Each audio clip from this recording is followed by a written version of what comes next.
Hello and welcome to this introduction to construction management. And let's start right off with a historical perspective of construction.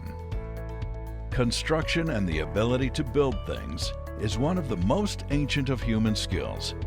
If we go all the way back to caveman times, it was one of the talents that set us apart from other species. Humans struggled to survive and sought shelter from the elements and the hostile environment. That battle and that environment led humans to build protective shelters. Using natural materials such as earth, stone, wood, and in some cases, animal skins, humans were able to fabricate housing that provided both shelter from the elements and a certain degree of protection from the animals. But as society became more organized, our ability to build things became more of a hallmark for ancient civilizations. The wonders of the ancient world reflect the ability of constructors to build not only structures for shelter, but monuments of impressive scale. The pyramids, the Parthenon, the great Greek church built in Constantinople, built in the 6th century, still stands today. These and other structures are impressive testimony to the building skills of our ancient ancestors. In more modern times, the Brooklyn Bridge, the Panama Canal, and the Hoover Dam all stand as impressive feats of human ingenuity and skill. They are also testimony that constructing enormous structures, or a deck, involves solving a multitude of problems. These problems may include materials, procurement, labor, scheduling, and yes, even people problems. This is construction management. So now, let's talk about the construction industry. The construction industry is the engine that drives the economy. In fact, one of the largest economic sectors in the United States is construction. Until the 1980s, the construction industry was the largest contributor to the country's gross domestic product, or GDP, and had the highest dollar turnover of any U.S. industry. Construction is still one of the largest industries in the United States. In 1991, the Bureau of Economic Analysis changed the reporting system of what was then called the GNP, Gross National Product, to the GDP. Therefore, it is difficult to estimate with accuracy how much construction contributes to the overall economy. As an example, the number one contributor to the GDP is finance at 21%, followed by professional services at 12.8%, government 12.3%, and manufacturing at 11%. It is easy to see how construction contributes to all of these industries. But most economists agree the actual construction portion of the industry still contributes a significant 5% to the GDP. The total annual volume of activity in the construction sector is estimated to be approximately $1.7 trillion. Almost 1 million companies operate in the construction sector, and the number of employed in construction is estimated to be over 11 million. Now the reality is there are large construction companies and small construction companies. The larger companies may be doing business in the billions of dollars and have thousands of employees. They may also be doing work in the U.S. but also internationally. But for every large company, there are numerous small companies. In fact, various sources suggest that over 2/3 of construction-related firms in the United States have less than 5 full-time employees. The actual projects completed in the construction industry cover a wide range, from huge power plants and major highways that may cost billions of dollars to the construction of a single-family home, and even smaller companies doing such work as kitchen and bath renovation, and even smaller companies installing walkways, patios, and driveways. Now, despite much negativity, the United States has a high standard of living. This convenience is directly attributed to our highly developed infrastructure. Though some of our infrastructure needs replacement and in many cases repair, we are still a highly developed country. This infrastructure is constructed and maintained by the construction industry. Roads, bridges, canals, communication systems, and power plants are all structures and facilities that support our daily life. Without the construction industry and without this infrastructure, we would most assuredly be unable to function. Of course, the construction industry is extremely diverse. To understand the structure of the industry, let's take a look at the major types of projects that are typical of the industry. Like most industries, construction can be classified in macro terms and in micro terms. In macro terms, the industry would be classified as building construction, engineered construction, and industrial construction. These projects are categorized by their association to housing, public works, and various manufacturing processes. And again, these are macro terms, not to be confused with sectors, which we will be discussing shortly. Building construction includes facilities commonly built for people to live in, or institutional, educational, light industrial such as warehouses as well as light commercial. Also included here may be projects for social or recreational purposes. Typical building construction projects may include office buildings, shopping centers, sports complexes, banks, automobile dealerships, and alike. Projects in this environment are typically designed by architects or architect engineers. The materials required for the construction emphasize the architectural aspects of the construction, as an example, the interior and exterior finishes. Engineered construction is commonly subdivided into two major subcategories. Thus, engineered construction is almost referred to as highway construction and heavy construction. Highway projects are generally designed by state or local transportation officials, DOT. These projects almost always require excavation, fill, paving, and the construction of bridges and drainage systems. Heavy construction projects are also typically funded by the public or some sort of quasi-public agency and include sewage plants, flood protection, dams, pipelines, and waterways. The owner and design firm can either be public or private, depending upon the situation. Last but not least is the industrial construction. Private clients will retain engineering firms to design such facilities. In some cases, specialty firms perform both design and construction under a single contract for the owner. It is not uncommon for designers and builders to emphasize their expertise and stay within a specific sector of the construction industry. Each sector is supported by separate equipment and material suppliers, manufacturers, and subcontractors. These distinct types have become necessary because of the way that each macro construction type is funded, the building method involved, and in the manner in which designers, builders, and owners interact. So now, let's get a little more micro and talk about the individual sectors of the industry. And let's begin with the residential sector.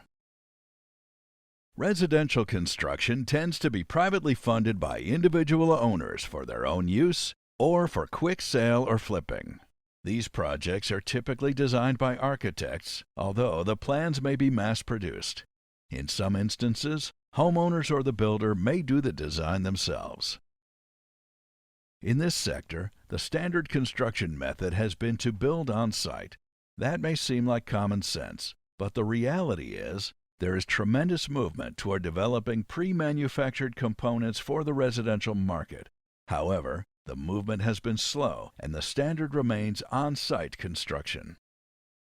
As a site-built product, residential construction uses fairly low technology. Not surprisingly, the small construction firms, or mom-and-pop operations, are typically found in the residential sector. Supporting these operations are many other small businesses, such as lumber yards, tool and equipment rental suppliers, specialty suppliers, and hardware stores. When the economy is strong, this market does well. But because residential sector projects are privately funded, many of these companies go out of business when the money gets tight. Now, as you can imagine, since these projects are mostly privately funded, interest rates and government policy towards business investment can strongly impact this sector. In a good economy, about 1/2 of construction spending takes place within the residential sector, but when the economy slows, that percentage can vary considerably. This was a devastated market from 2008 to 2012 and has been recovering ever since. However, when COVID-19 struck in 2020, like 2008, many smaller construction companies took the brunt of these economic recessions. Next, let's discuss one of the more unique sectors of the construction industry, the commercial market. This sector includes office buildings, large apartment complexes, shopping malls, theaters, schools and universities, and hospitals. Similar to the residential market, commercial construction tends to be privately funded, but there are many cases where there may be a public-private funding program for certain projects. An example would be a sports complex, where the owners of the sports team convince the city that it is in their best interest to assist in the funding. A more obvious example would be a hospital. These projects are typically designed by architects with engineering support. These projects may be built by a general contractor, but the tendency in this market is construction management. In many cases, the biggest contributing factor as to who gets the job depends upon relationships, experience, or both. In this market, there is virtually no room for failure. Unlike the residential sector, where a client may lose money and a contractor may lose their reputation, in the commercial market, both client and contractor could lose millions, even billions, if a project fails. It is the enormous potential for loss that explains the limited players in this market. Many construction companies build their reputations by specializing in the commercial sector. Owners choose designers and contractors based upon those reputations. Larger construction firms will have divisions or departments that concentrate on specific segments within this market, meaning they have a wide range of expertise within the commercial market to weather the cyclical nature of the industry. Annual spending in this market is fairly steady, as the commercial market accounts for more than 25% of the construction industry through good and bad times. But where the residential market can fluctuate with interest rates and government policy, this sector is highly dependent upon regional economic health. As an example, Texas in the 70s, California in the 80s, and Massachusetts in the 90s all had economic growth. This led to enormous construction success in those states.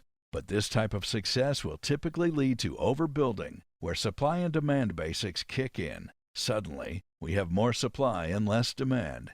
It is at this point that each of the states begin to experience an economic slowdown. This is also when we will experience real estate fluctuations, obviously coming from the residential market. Too much housing construction in these areas lead to real estate slowdowns, but once again these are considered factors in the cyclical construction industry. In fact, the entire country experienced such a slowdown in 2008.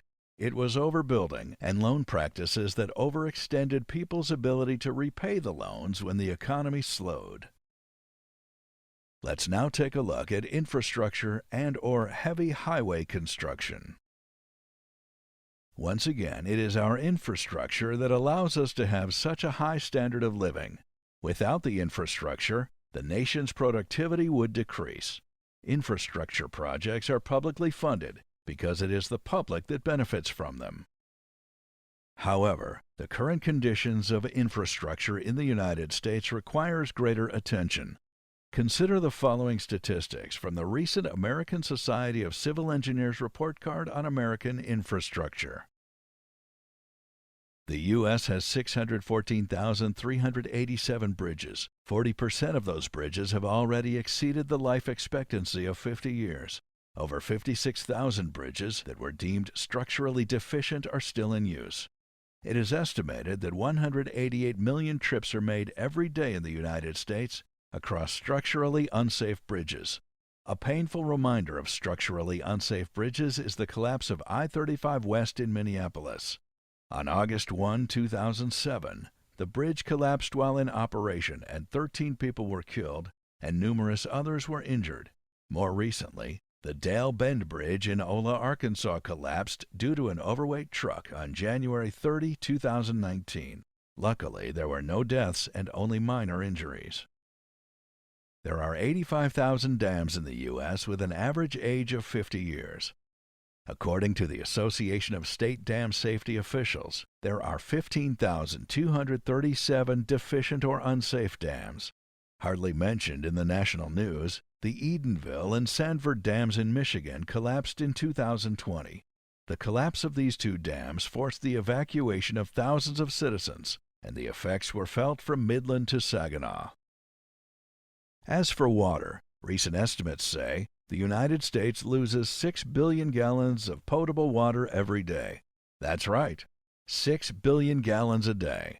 This loss comes from aging and leaky pipes, broken water mains, and faulty meters. With these stats in mind, the need for building, rebuilding, or repairing our infrastructure is obvious. Infrastructure projects are beneficial in many ways. First and foremost, they benefit the general public. Furthermore, they tend to be large projects, which last a long time and can employ many people regardless of regional economic conditions. Though they have been traditionally funded by the public, there is a growing trend toward public-private partnerships which offset their impact on taxes. Now let's take a look at another unique construction market, industrial construction. Chemical plants, automobile manufacturing, petroleum refineries are all examples of the industrial market. These projects are defined not by their deed to the public, but by the production activities that take place inside the facility. The design and construction of these buildings depend upon the needs of the processes and production of the facility. As we said at the beginning of this presentation, many larger construction firms work globally, and opportunities in the industrial sector have grown globally. However, the downsizing of the industry, coupled with automation processes, has resulted in increased demand for U.S. products and therefore increased demand in this sector. Another big opportunity in this sector is the cleanup of toxic waste sites. At the end of the fiscal year 2019, the EPA estimated that 413 sites had been cleaned up, which represents only 30% of the highest priority sites. However, new sites are added to the EPA high priority list every year. As of June 2020, the EPA is considering 48 new high priority sites. Now that we have taken a look at the construction market, let's take a look at the image of the construction industry. Unfortunately, despite the passion those in our industry have, our image and the image of our profession remains low. Let's take a look at the results from some recent surveys. In a 2019 USA Today poll, candidates were asked to identify the top 25 worst professions. The criteria USA Today asked the candidates to consider were environment, income, employment opportunities, safety, job security, and stress. 20% of the professions identified were construction-related. They were number 23, roofer, number 22, welder, number 20, brick mason, number 16, construction laborer, and number 10, painter. To make matters worse, the industry had few positive images to counteract this negativity. According to the Consumer Federation of America, in 2019, construction-related complaints were number 2 on the list of the more common complaints to state and local consumer protection agencies. Poor workmanship and failure to start or complete projects were cited most often. These negative experiences have led to a negative public perception of construction. And so you know, number 1 was vehicle-related repairs and sales. Oh, and the number 1 worst job was a taxi driver. You talking to me? You talking to me? Well, who the hell else are you talking? You talking to me? Now here's the reality. Construction is one of the most satisfying professions. Working with your hands, solving problems in the field, and working collaboratively with many other disciplines to create a real product that will be handed down to future generations. This is construction. It is hard to imagine another profession that has such a positive impact on people's lives. As for the consumer complaints, They are a tiny percentage of the projects completed with satisfied clients. Furthermore, most in our industry work by a code of ethics. So, let's now talk about ethical and professional changes in the industry. Through the years, the construction industry has become increasingly professional. Along with that professionalism, guidelines of expected professional behavior have been developed by industry organizations and, in many cases, companies themselves. Chances are, if you're working for someone else or working for yourself, there is a written or unwritten code of ethics. If it's unwritten, it never hurts to write it down. Let's take a look at the written code of professional ethics from the Construction Management Association of America, the CMAA. Number 1. Client service. I will serve my clients with honesty, integrity, competence, and objectivity, establishing a relationship of trust and confidence, and furnishing my best skills and judgment, consistent with the interests of my client. Number 2. Representation of qualifications. I will only accept assignments for which I am qualified by my education, training, professional experience, and technical competence, and I will assign staff to projects in accordance with their qualifications and commensurate with the services to be provided. Number 3. Standards of practice. I will furnish my services in a manner consistent with the established and accepted standards of the profession and with the laws and regulations which govern its practice. Number 4. Fair competition. I will build my professional reputation on the basis of my direct experience and service provided, and I will compete fairly and respectfully with my professional colleagues.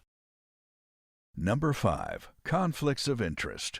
I will seek to avoid any and all conflicts of interest and will immediately acknowledge any influences and offer to withdraw from any assignment when any actual conflict exists which may impair my objectivity or integrity in the service of my clients.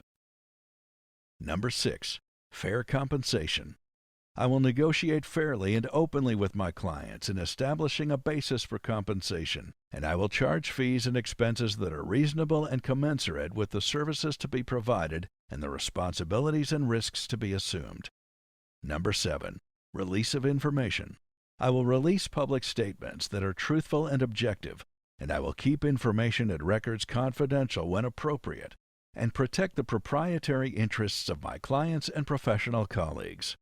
Number 8. Public welfare. I will not participate in any racial, sexual, or political discrimination related to any assignment I may undertake.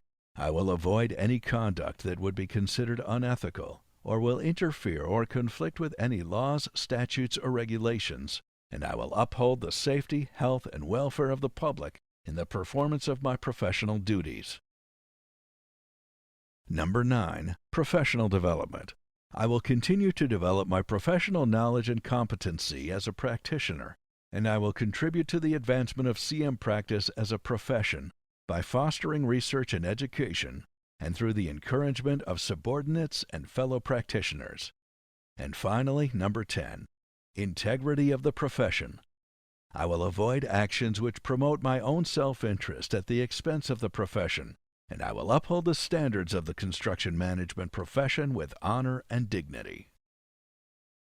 Other organizations within the construction industry or who deal with the construction industry have similar ethical standards. This would include the American Institute of Architects, AIA, and the National Society of Professional Engineers, NSPE.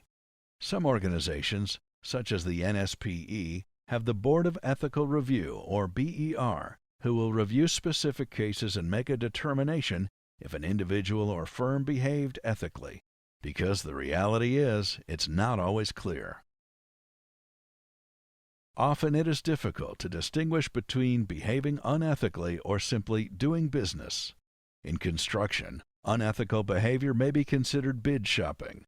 This can occur during the bidding or after the bids are in. It can be investigated by contractors, subcontractors, or in some cases, owners themselves. Bids cost money to put together and represent significant effort. It is unfair not to give everyone the same chance of winning the project. In the long run, Bid shopping hurts the owner and the contractor alike. The contractor who wins the job may have reduced his or her profit so significantly that the incentive to cut corners is extremely high. Thus, the owner gets a low-quality product. Additionally, when the construction community get word of the low-quality product, which they inevitably will, the contractor will find it difficult to get future projects. Being able to trust the people that we work with is a big part of putting our best efforts into our work. On a construction job, people often do not know each other very well. They come together to do a project, but may have no prior common working experience. A key to success is creating a trusting environment in which people feel comfortable with each other. If project participants adhere to a professional code of ethics such as the one you just read, they already have established a foundation for creating that trust. A big consideration of trust is knowing who's on the project. So let's take a look at the demographics of the construction industry, because demographics will shape the industry of the future.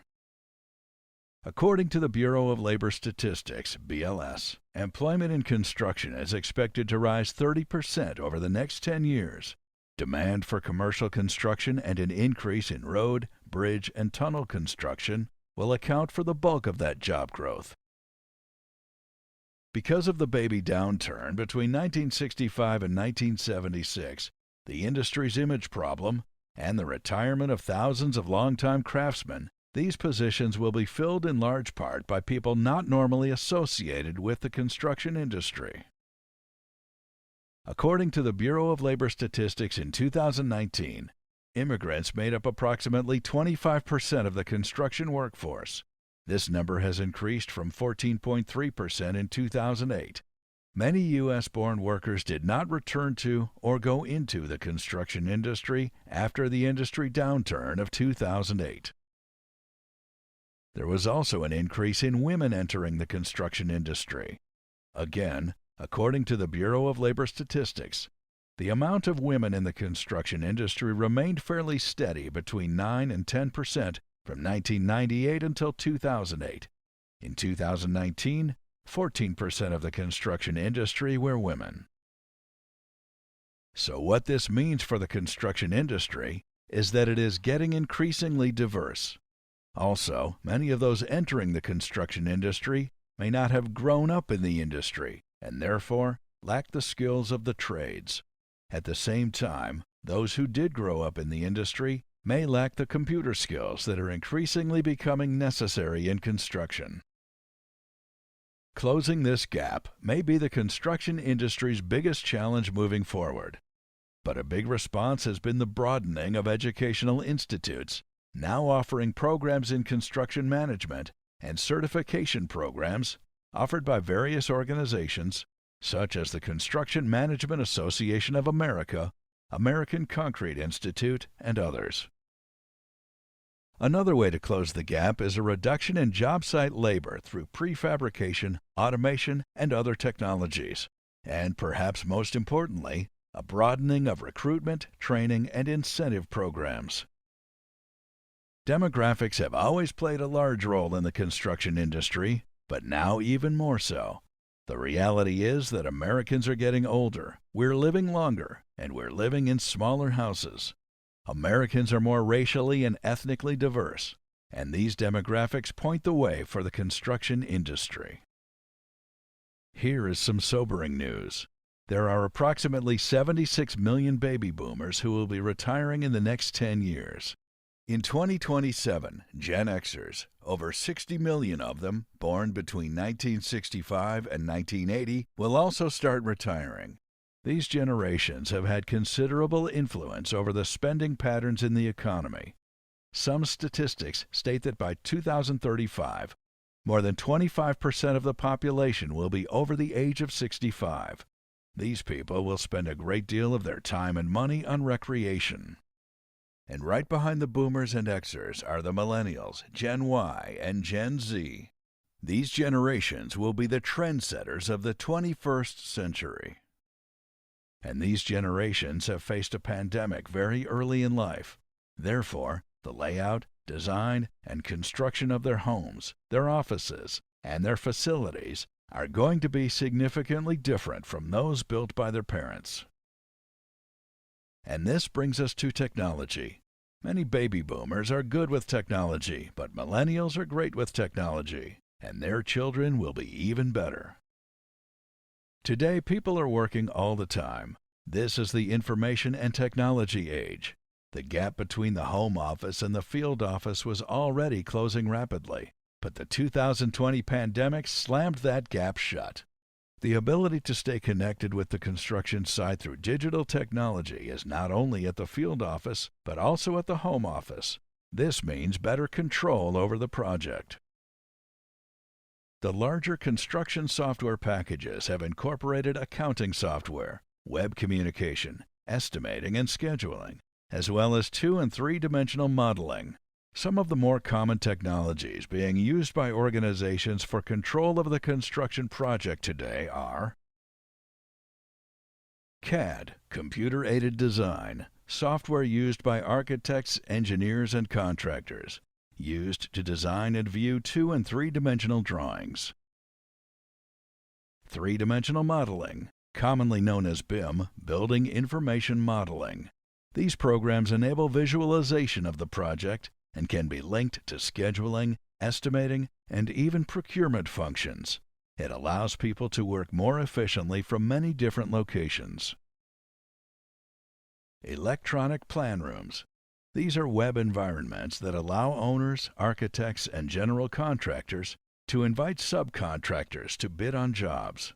The subcontractor can access the site and view documents and can either download them directly or through a copy vendor. And we've only begun to scratch the surface on such items as e-commerce. These platforms are buying and selling materials, products, equipment, and even training. File Transfer Protocols, or FTP. These are secure sites that are used to transfer files over the Internet. It is a common method for posting and downloading large files, such as construction documents. And radio frequency identification. Though this may sound like old technology, it is not.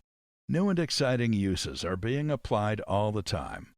This is a tracking system that consists of transponders and tags attached to an antenna along with a reader. The reader communicates with the tag through the radio waves.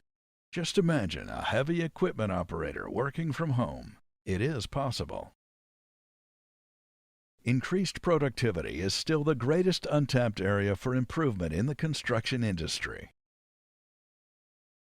Companies that take advantage of the technology, the innovations, collaborations, and probably most importantly, improved safety programs will have reduced litigation and an increase in productivity and profit. These companies will have a significant advantage over their competitors who may stay with past practices. The construction industry will always succeed because it does have a collective agenda. Competition from other countries such as China, India, and other liability costs, computerization, are all rallying cries for the industry. No industry rallies and moves forward together better than the construction industry. You see it in organizations such as CMAA, ACI, NCMA, APA, and so many others. The people in this industry have a passion for the industry. Industry participants have been proactive and not reactive for years. Yes, some countries catch up to us occasionally, but each time the industry has rallied and came back stronger than ever. These challenges typically spur great growth in the industry.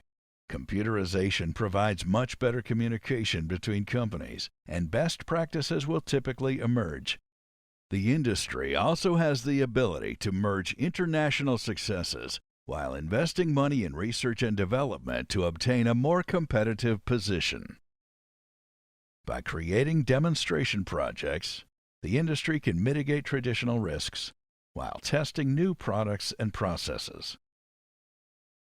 Probably one of the most significant developments in the construction industry in recent history has been the collaboration amongst project participants. The sharing of ideas for communicating construction methods, delivery methods, and materials has been most impressive. The changes in these relationships are a direct result of competition and developments in the field. Projects are more competitive, more technically complex, bigger, and government projects have fallen under greater and greater public scrutiny. But again, each time the industry meets the challenge. Another huge opportunity in the construction industry is sustainability. Sustainability has taken hold in the construction industry far more so than in other industries. Energy conservation, recycling, and awareness of the impact on the environment have spurred new practices in design and construction. National criteria and standards have been developed to guide design, and construction professionals and owners increasingly are requiring that these standards be met. One of the greatest opportunities for construction is in the U.S. infrastructure market. Bridges and roadways, tunnels, airports, and systems for water supplies are widely in need of refurbishment and replacement. The Department of Transportation says the price tag for all road and bridge projects alone is approximately $100 billion annually, and both political parties want an infrastructure bill. To meet the challenges of updating the infrastructure without creating stress on taxpayers, government and private enterprises must create a partnership. This has the potential to create many construction jobs in the future. It is also an important investment in the health of the nation. The construction industry will continue to play a key role in society. The opportunities in construction are endless. The industry spans from small home projects to huge civil engineering feats. As each construction sector matures, the divisions among them become more pronounced.